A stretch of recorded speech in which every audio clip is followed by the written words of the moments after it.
توجہ اللہ کی دولت کیسے، یہ تو نماز ہے، اور نماز کے علاوہ توجہ اللہ کی علامت یہ ہے بس ہم سے کوئی کام اللہ تعالیٰ کی مرضی کے خلاف نہ ہو، بس سمجھو آپ کو پھر ہر سانس میں اللہ پاک کی بارگاہ کی طرف توجہ حاصل ہے۔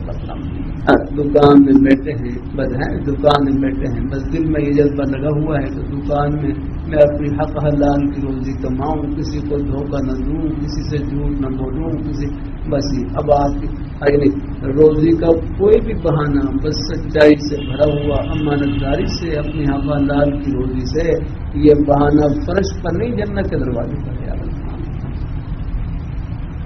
اللہ تعالیٰ اپنی مہربانی فرمائے، اپنا آپ نفع بھی لے سکتے ہیں، تھوڑا بہت نفع جتنا ہو سکتا وہ لے سکتے ہیں، اسے حرج نہیں آگنا ہے۔ اللہ تک نفع کی بھی کوئی حد مقرر نہیں ہے آگنا ہے۔ ہاں اللہ تعالیٰ اپنی مہربانی فرمائے۔ اللہ تعالیٰ بس کاروبار تو ایک بہانہ ہے، دینے والی ذات اللہ تعالیٰ ہے۔ بس اللہ ان بہانوں کو اللہ عافیت سے رکھے، ہاں اللہ عافیت سے رکھے، سب کی اللہ روزی کے وسیلوں کو اللہ برکتوں سے بھر دینا تعالیٰ۔